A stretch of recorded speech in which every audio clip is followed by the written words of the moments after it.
No, Bernie wasn't supposed to be. I know he wasn't. Yeah. Yeah. It was the internet, which is why Barack Obama is so scared of the internet right now. Oh, tell me about that. That is a great Tim Pool segue. That's a great segue. Do you have a musical cue? Tim Pool segue. What a coincidence. Oh, we have crazy. an article about this.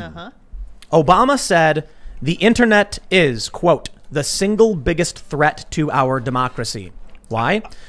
Because people were sharing memes of Pepe the Frog, and then they voted for Donald Trump. I think I see a perspective of what he might have meant, that corporate power is the most dangerous. And like Twitter. You think that's what Barack Obama meant, corporate power? I don't know. Nah. I know. I do know. Maybe he meant like Twitter being able to ban whoever they want Trying to is get- the biggest threat. Because it Do you seems wanna like a bet very money? vague statement. I want to know the greater Are context. you being ironic? No, I'm just wondering what the greater context The of greater statement- context actually is not as nefarious as the headlines make it out to be. Oh, okay. What's the context? Let's read the quote.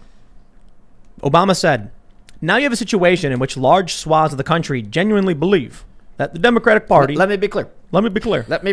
is a front I for was a- born for- overseas. for a pedo ring. And He says, it was a certificate of live birth. I was talking to a volunteer who was going to door to door in Philadelphia in low-income African-American communities and was getting questions about QAnon conspiracy theories. He was asked, is this new malevolent information architecture bending the moral arc away from justice? He said, I think it's the biggest threat to our democracy.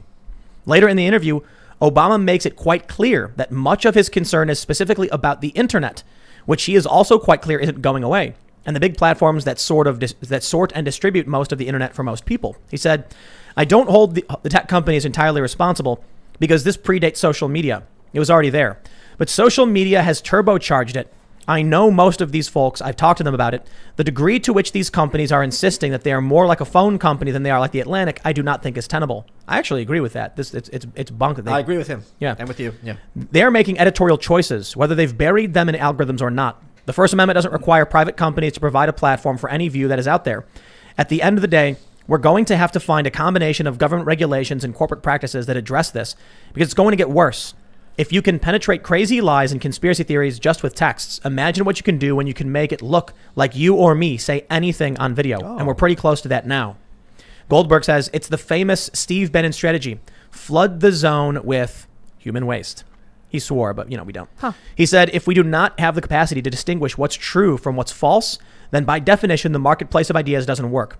And by definition, our democracy doesn't work. We are entering into an Epistemological crisis. Yeah. So I think it's amazing, the idea that the marketplace of ideas doesn't work, but having corporations and government work together to tell you what the truth is really a healthier alternative. I know that's not the academic definition of fascism that all the leftists like to use. No, that's the Mussolini. Mussolini invented fascism. Right. Yeah. But the actual, now academic is ultra nationalism, everything, the individual is sacrificed for the greater good of the state. The lucrative merger of corporation and state. But there's something else so Mussolini, there's an amazing book by John Dickens that came out in the 70s called Mussolini in America, Mussolini and Fascism, The View from America. Before Hitler, Mussolini was really looked at as this great figure. I talk about this also in The New Right, because you had the Great Depression, capitalism doesn't work, you don't want to be like Russia. This was the third way. Mussolini was regarded as the moderate figure. And fascism is based on a rejection of reason. And it's about the will and the will to power. When Obama says, yes, we can, that is quintessential fascism. It's just a fascism with a smile on its face and that people like. But that is the idea. It's like, okay, Mussolini, how are you going to make the railroads run in time? And you're going to have this spending on military and you're going to give everyone a job. We'll figure it out because we're Italians and we can do it. That is the fascist model. Now, of course, the term has a very nefarious context because you got in bed with Hitler and he's not exactly a nice person. But yeah, it's always been part and parcel of American culture. This is the crazy thing about all the lockdowns right now and what they're planning. So, just going back to this stuff about Donald Trump potentially winning. If you care about individual freedom, if you care about the right of the working class, if you care about wealth inequality, you do not want Joe Biden to win this. But I want to go back to what Obama's saying, because this is something that's a huge white pill for me, and I think for a lot of people. And in fact, I tweeted about this, and I got more likes than the Vox article about it. The point being, they're scared because people aren't looking at them as arbiters of truth anymore. Right. They're telling you this is what's true. And a lot of people are saying, well, whatever you say, the opposite's true. Yeah. But then there's a lot of people saying, okay, what's the alternative? Let me hear the other side.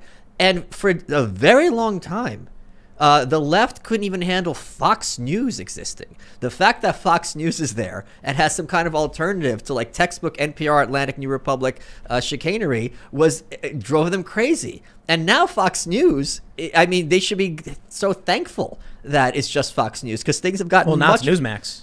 And then OAN and right. and the internet and InfoWars. You see Newsmax's ratings? Are they good? Through the roof, like 750% increase in the span of a week. What happened? I never even heard of them Fox before. News is doing a really, really awful job covering what's going on with the election.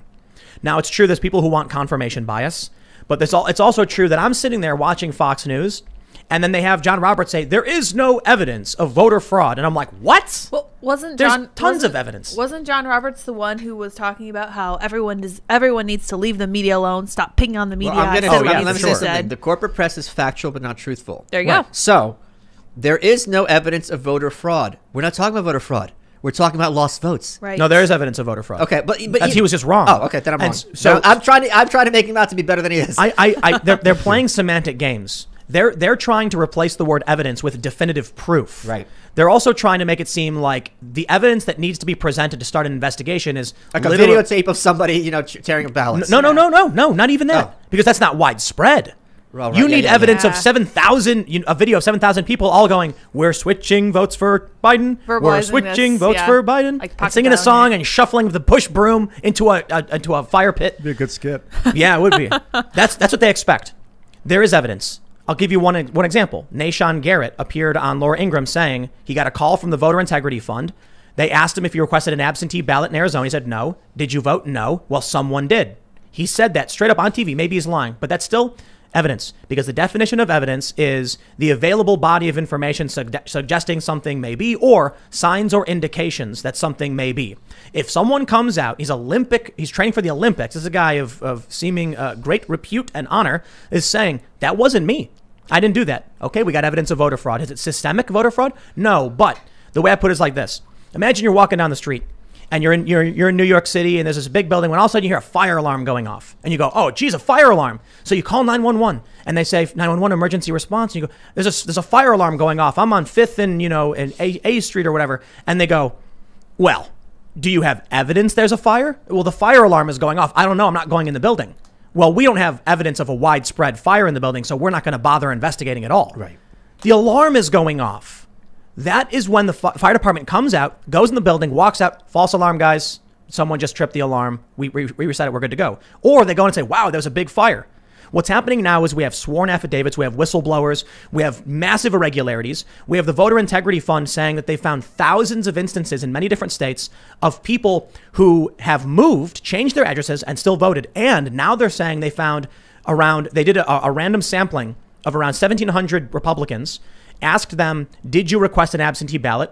About 500 said no. The remainder, they said yes, and they sent it in. But around 450, they say never. The voting system never received their mail-in ballots. What? Massive discrepancies. So we got more than this. We've got smoke coming out of the windows, and we've got the alarm going off, and they're telling us when we call 911, but that's not evidence of an actual fire. Are you seeing the actual fire? Like, out the window, there's a fire. Meanwhile, if you go to Wikipedia right now and look up the entry for the 2016 election, the very first paragraph, it's that pizza. It says there was evidence found that Russia tried to interfere in the election. Amazing. Now, what that means is, if I buy 5 Facebook ads, then I'm trying to interfere with the election. It's factual but not truthful. Technically correct. Yeah. Because if you did, it wouldn't be like America. Or if I were Russia, for example. Or if you were an American, they wouldn't say America is trying to interfere. They'd say Michael Malice. Yeah. Right. Thanks for checking out this clip from the Timcast IRL podcast. We do the show live Monday through Friday at 8 p.m. So come back to check us out when we go live.